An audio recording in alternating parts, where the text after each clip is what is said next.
Hello guys, it is no longer news that real estate is one of the best ways you can store your value. Inflation is eating up your money, so real estate can help you hedge against inflation. Real estate is the real investment.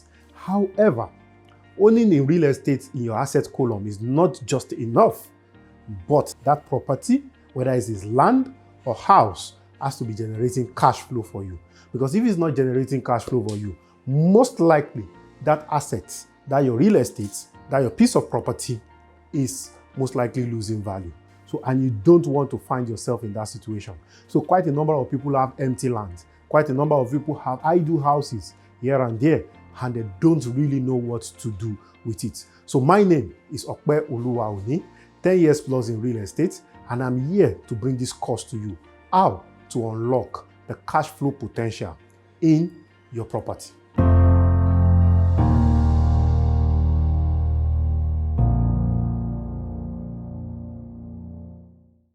Here are a number of things that you can do on that property. That property can give you cash flow. So I'm going to be splitting it into two. So I want you to follow me. Follow me attentively. Get your writing material. Get everything that you need to enjoy this course. So your property can either be a house or a land. And house in this case is to be an open warehouse, a different type of houses that you own. So or it could be an empty land. So for a house, number one, yearly rent. This is what is very, very popular, especially in Lagos, in Nigeria. We often collect our rent on a yearly basis. So whether it's an empty house, whether it's a warehouse, whether it's an office apartment, we often collect our rent on a yearly basis. But that is not the only way you can earn cash flow from your property. So yearly rent is very good. It helps you to predict cash flow. It helps you are collecting the value of the fund upfront. Let's say you are in 2023, for instance. So anybody that is going to be paying a rent for 2023, you as the owner of that property, you are getting that rent upfront. What it means is that by January of 2023, you have collected the rent for the whole of 2023 upfront. So you've collected rent for January, February, March, April, May, up till December of that very particular year. So that is good, but that's not just the best. The money you have collected actually gives you opportunity to do capital projects in case the rent is huge. So there are companies that own a facility that they earn up to 100 million, 50 million, 20 million, 30 million from the rent of their facility. So yearly rent is good. The other thing I want us to look at, which is number two, is long-term lease. Long-term lease, number two. Long-term lease is very, very interesting. Similar to yearly rent, but in a way it's different. And the reason why long-term lease is unique is because it helps you to utilize your fund, collect your fund, and upfront on a longer term compared to yearly rent. So what is long-term lease? Let me give you a practical example. Let's say, for instance, now you own a two-bedroom apartment. So instead of collecting your rent, and let's say the yearly rent is 2.5 million naira per annum. So instead of collecting that same rent on a yearly basis, what you can do is that you can collect 10 years. What it means is that you've collected your lease for that 10 years, which is 25 million naira, or you can even give them discount, let them pay 20 million, since they are paying you upfront. It has its own advantage, and it also has its own disadvantage. The disadvantage is that if you have collected 20 million or 25 million naira for a 10 years lease, for instance now, rent in that area now moves to, let's say, 5 million by the third year. Because the person that leases it, that's the tenant that leases it for 10 years, has locked the price of that apartment down at that very particular time for 10 years. Of course, he has paid you up front. So it's an advantage to him. In a way, it is an advantage to you because you have enough capital to be able to do whatever you want to do. So it's an advantage. It's an advantage to you. Let me give another example. A particular man was building a complex somewhere in Okpebi on about 400 square meters of land, 12 units of apartments. Parking space is available, about 4-story building. And while he was rounding up, a firm that just relocated to Nigeria approached him and said they need the whole building. Say, whole building, oh, no, he's not ready to give it out. While he was rounding up, in fact, they gave him an offer he could not resist. They gave him a 10 years lease for 250 million. And as at that time, the 250 million was enough to even buy the land and build the whole, for the whole structure, for the whole physical structure. So a 10 years lease is covering the cost of him purchasing that same land and building the structure they are leasing for 10 years. And the beautiful thing is this, after 10 years, he still owns that same property. That's the advantage of long-term lease. Okay, short let or short stay, whatever name you want to call it. So for short let or short stay, it's basically using the same apartment that probably you own or you have let or you have rented. You are using it for a short stay model. So how does this model work? Let me explain to you. So short stay is basically a 2-bedroom, 1-bedroom, 3-bedroom, 1-room, or a duplex that is fully furnished, most often than not, to a standard of even a 5-star hotel. Yes, you might be wondering, how do you get that done? Yes, because the ambience is very, very important.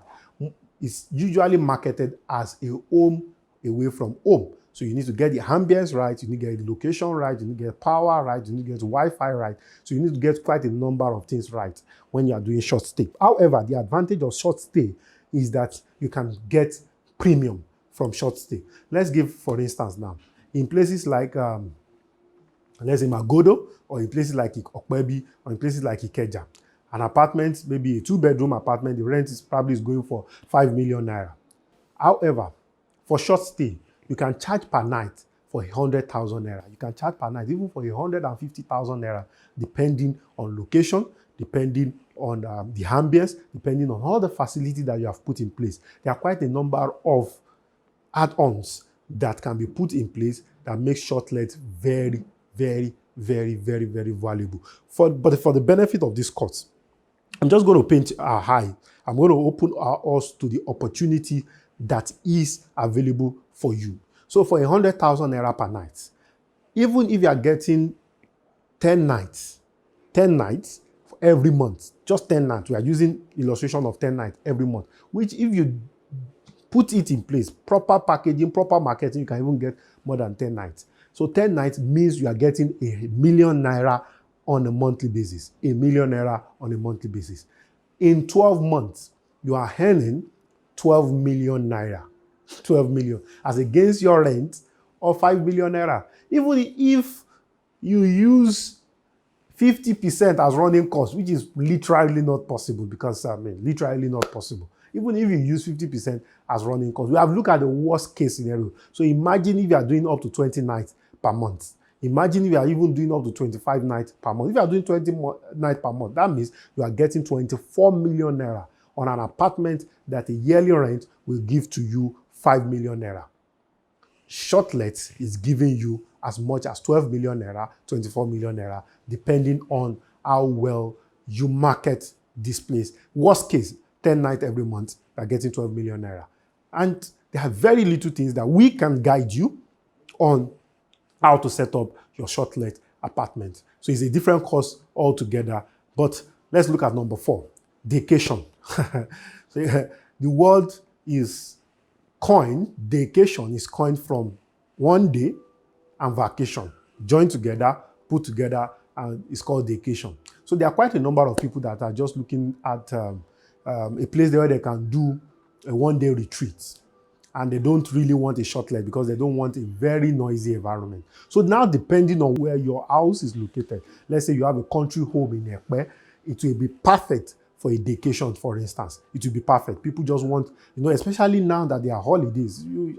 Flight is quite expensive. You are looking for a place you can take your children for 2-3 days, and they are going to enjoy themselves and things like that. Your apartment can serve that purpose. Just the same way it's serving you, it can serve other people. One of the things that makes a lot of people that own some of this property don't want to let them go for some of these things is because they are emotionally attached to their property. They're emotionally attached to their property. And if you're emotionally attached to your property, there's no way you will be able to milk or maximize the value of that property. Start seeing your property as a money-making vehicle. And you know the beautiful thing is that there are platforms you can list for Daycation. There are platforms you can use booking.com, for instance. Now, somebody's flying in, he doesn't want to look at hotel, he doesn't want to look at the Airbnb for short let.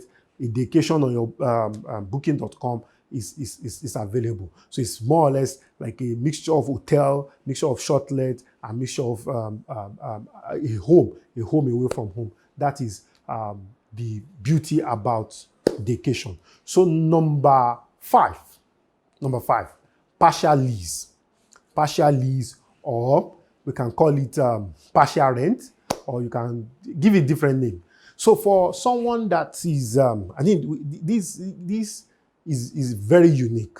And the reason why it's very unique is that, let's say, for instance, when you were raising your children, for an elderly person, you have 6-bedroom apartment, and now all of them have traveled out, married.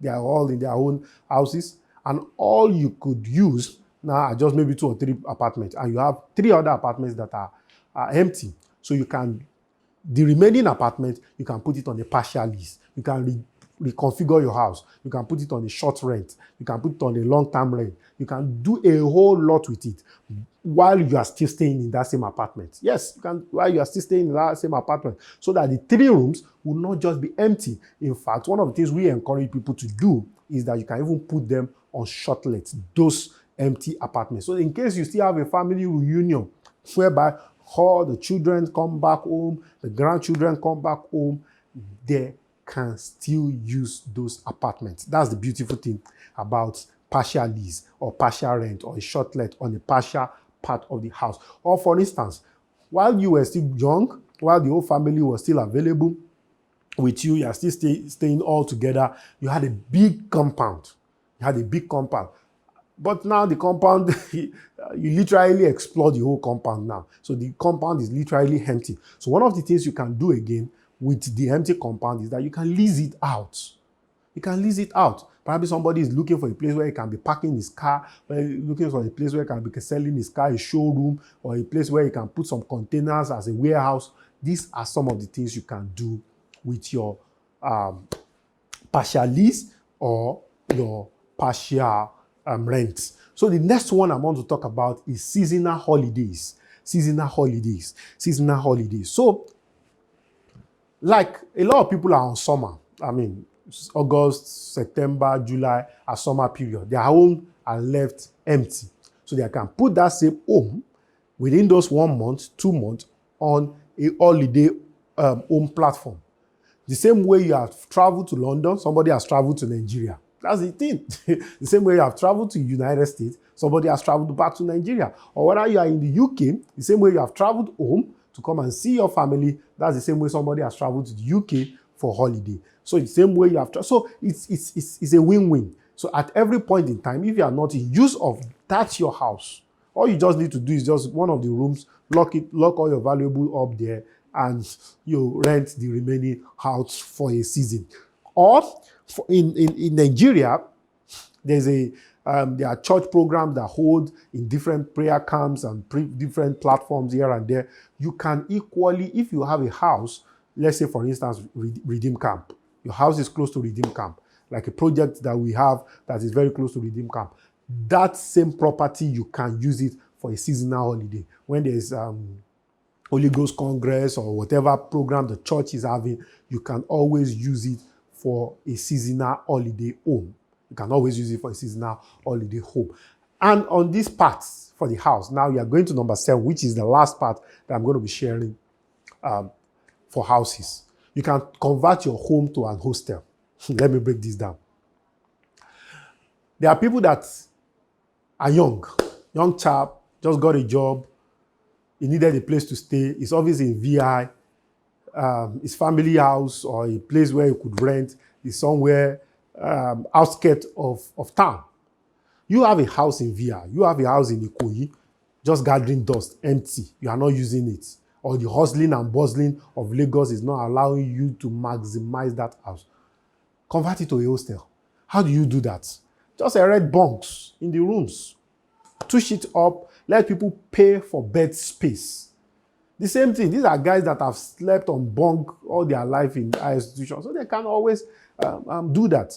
The same way you can provide hostel for them while they were in higher institution, you can provide hostel for them while they are. So the hostel system is just a passing through phase for anybody that that just probably still trying to get his feet, got his just first job, he couldn't rent a premium house, but there's a premium hostel that he can be staying just for him to get back home, rest, and resume back to work. And there are people that probably own houses in places that are outskirts, in Ifo, in Aton, in places like that, that that's their country home, their family home, their children, all of them are staying there. However, their offices are in Ikoyi, in Lekki Phase 1, and so you have a house around that area, convert it to hostel. Somebody can rent a bunk where he just needs to sleep from Monday to Friday while he goes back to meet his family.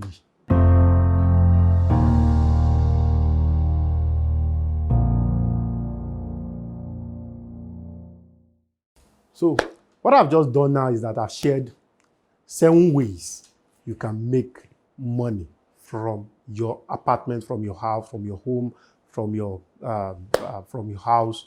So if you are doing yearly rent, or you are doing long-term lease, or you are doing a short let, or you are doing a daycation, seasonal home, partial lease, or hostel accommodations. So yearly rent is not just the only way that you can make money from your property.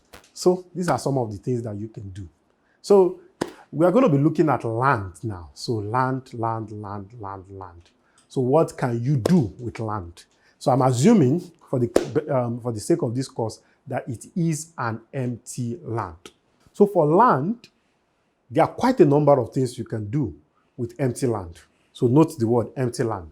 So I'm now going to be sharing with you 12 things that you can now do with that empty land. So those empty lands are not just useless, they are not liability. Number one thing that you can do with that empty land is open space rental. Open space rental. You may be wondering, open space rental? Yes, there are a lot of people that are looking for just an open space to rent for different reasons. Yes, for different reasons. All you need to do, that's your piece of land, fence it around, gate it, you can make it lush green, you can just floor it, you can put carpet grass, you can just ram it, you can just clear it, make it neat, just make it neat. 1 or 2 trees are there, you can just do whatever you want to do with it, just make it neat and fence it around, and it is readily available. You might be wondering, are you sure? Yes, I'm very, very sure of that. All you just need to do, get somebody that will probably be like a security, or somebody that will be like your clerk that can help them attend to their logistics. They'll bring all their power, they'll bring everything to be able to use it for whatever reason. It can be for open air crusade. And you know, the beautiful thing about this is the fact that it will help you secure that same land. It will help you secure that same land. Not just make cash flow from it, it will also help you secure that same land. It will help you secure that same land. So before I go further, let me digress a little bit. This is a bonus. This is a bonus. For anybody that is buying land, there are 3 basic things that you do after buying a piece of land. Number 1 is you do your documentation. That's documentation is number 1. Number 2 is that you do possession. So what do you mean by possession? You fence that piece of land around. Then number 3 is that you take occupation. So what do you do by taking occupation?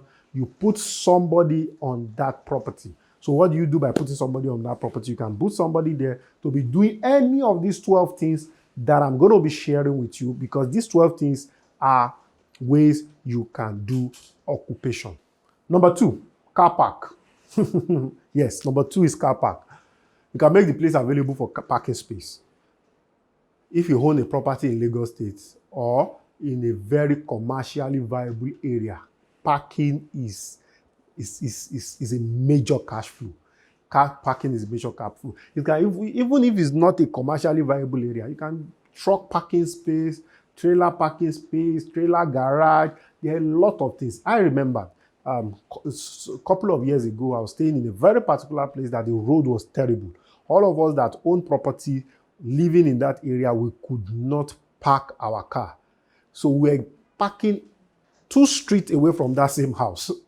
And the guy was charging us overnight because for security reasons, he was charging us about 500 or 1,000 naira then every night. So it's a very good way to utilize an empty land. And quite a number of guys were parking there, car owners, public transport owners, keke owners, bike owners. They were all parking there. These are some of the things that you can do with your empty land. Number 3 is tent for events. Tent for events. You can own the tent or partner with somebody that owns a tent. Let them bring it on your empty land. You own the land, the equity, they bring the tent in, and you keep making money from it. You have taken care of occupation, and you have also taken care of cash flow. So tents. So automatically, you've just created an event center for yourself. So you can bring in tent there. Or you buy the tent, they pay for the rental of the tent, they pay for the rental of the space. So these are ways you can utilize your land and make cash flow from it. Number 4, car wash. People own cars, they need to wash car. Car wash needs space. You own the space, so give it out to them. Give it out to them. And note, all these examples that I'm giving, all these points that I'm is relative. So it depends on the location of your property. It depends on the location of your property. So you don't want to go and set up a car wash in a place where there is zero traffic flow. So you need to watch. So, and you don't need to necessarily set up a car wash by the word car. You can set up a truck wash. In fact, you can set up a car wash, truck wash, car park, truck park, all put it together on that same space of land. So what do I mean? During the day, it's a car wash. It's a truck wash. During the night, it's a car park. So you can model everything up, and you're just maximizing that space. That space must not be empty. Number 5, prayer camp. I mean, in Nigeria, we are very religious, so everybody always needs a Monday to go and pray. So just make it serene. Green grass, a home where people can stay, a silence, and let nature where people can connect. Package it in such a way, you will be shocked.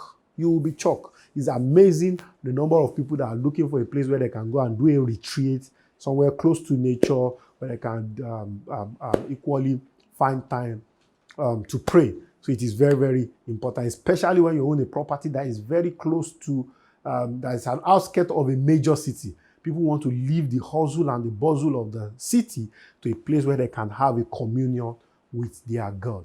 So number 6, green area for picnic. Green area for picnic, party. Lush green, or you can put artificial grass there. People will come for picnic. In fact, you can be organizing the picnic yourself. You can be organizing the picnic yourself. So every Saturday, it can be picnic Saturday. It can be, you can put bouncy castle there. You can use it for so many things. You know, the beautiful thing about these things is that as soon as bouncy castle is there, someone is driving and the child, the kids or the children are in the car. They say, Daddy, when are you taking us to that same place? they are the consumer of your product, and they will bring the paying customer to you. So green area for picnic, get together, a recreation center and things like that, you can do there. Number 7 is a warehouse. A warehouse. A warehouse. You might want the warehouse. Is there a house on the empty land? No. Some people, they are looking for an empty place where they will just want to load their containers. Yes, they've brought in goods from Germany, from China. They are all in container. They are looking for a place for 2-3 days or 1 week or 1 month or 3 months that they just want to offload all these containers on and offload all the things that are inside. Your land can be available for such. Your empty land can be available for such. The next one is for open markets. Open market. A lot of people don't know that most of the places that we call markets actually belong to some people. Yes, it actually belongs to some people. And some people are making money. So it can be seasonal market, it can be regular market center, it can be a whole lot of things. And it can even be a garage. Yes, it can be a garage. That's the plus. It can be a garage. Some people own those land. So when cars are being parked there, you get to you get to make money from it. So it can be a garage, it can be a market, it can be an open center, it can be quite a number of things. So number nine, you can look at gardening. Yes, gardening. If you love nature, you love flowers, you can look at gardening, you can look at nursery, and you can look at horticulture. So these three can work, 3 in 1 can work. Nursery is where plants are being nursed and before you take it to the field for proper planting. So they are being nurtured, they are being nursed, and gardening too. Beautiful flower, beautiful road. You know that there are countries that their major exports is actually rose. We don't have time to talk about all of this. It is actually rose. It is actually rose. So you can look at that and start doing the garden business, nursery, horticulture. You get people. In fact, you don't have to have skill in this area. Just the guys are everywhere. Talk to them. Oh, there is empty land here. Can you come and do this there? Can you come and do this there? And there are people that even do it in such a way that there are botanical centers whereby they grow special species of plants and things like that. So the possibilities are endless. It depends on your choice and the location of your property. So next is small-scale farming. Small-scale farming. Small-scale farming. I mean, inflation is eating up. I mean, it has been said that Nigerians use up to 50% of their income on food. Imagine. So small-scale farming is on the increase. Do you know, let me give you a hint for free of charge. Do you know that if you have an empty 1 acre of land, you can do as much as 5,000 tubers of yam on it? So that's the discussion for another day. Small-scale farming, you can plant corn, you can do quite a number of seasonal things on your piece of land. Like I said, you don't have to have the skill in farming. Just get people to come and do it for you. And cash flow is certain on that piece of land. Especially now that we have a lot of security issue in places like Nigeria, that you can't bring food from the north. So you have a piece of land in Ogun State, you have a piece of land in Oyo State, Osun State, in Ekpe. These are the things you can do with it. Amazing things that you can do with it. Next is mechanic workshop. Mechanic workshop. In fact, that is phenomenal. It's regular in Lagos. A lot of empty land. Just put mechanics there, panel beater, talk to the association. They will pay you, and they pay consistently. They pay consistently. It's one of the ways you can use to tie down your property and make it very, very, very useful. If you get a good location, faithful guys, the association, you deal with the association, tidy up all the contract, and you tell them this is on a long-term lease, this is not for sale, and you tidy up all the contract, talk to your lawyer, they put all the contract together. The place keeps growing while you keep getting rental income, and you are not spending anything on infrastructure. That is the beautiful thing about having a mechanic workshop. Lastly, recreation and sports center. Recreation and sports center. Football field. Start an academy. And you know the beautiful thing about all these things I've said is, you know, you can, let's say you have a 5 acres of land, you don't know what to do. In fact, probably you've been having threats of encroachment, and the place faces a road. You can do a recreation center, you can do a car wash, you can do a football pitch, join together with the recreation center, start a football academy on one side, and at the same time, you can do a small scale farming there. So you can have a mixture of all of these things in one. These are the few things that I believe you can do with your empty land, and it can give you perpetual cash flow, and you don't want to miss it. The more you try some of these things, the more opportunities are open. A whole lot of these things that I've shared with you, a lot of these points are businesses, economy, massive economy on their own. You can be looking at it, writing them down, taking those notes. You'll be wondering, can this thing really, okay, take for instance, do you mean that prayer camps sell that much? Yes, a lot of people are taking teenage camp. You make it fun, you make it boot camp, bonfire camp. A lot of people are looking for space like that. So it's a whole lot of economy. So thank you very much for staying tuned. Thank you for taking this course. So in case you have any question, in case you are wondering how can I follow through when there are more courses, check out all our social medias and do. We are on Instagram, we are on Facebook, we are on Twitter, and we are available also on YouTube. Or for more information about all that we do, check out www.opeoluwaoni.com. You get all information about me, about my event, about everything that I do, and all other courses that are available for your benefit. So, till I come your way, bye for now.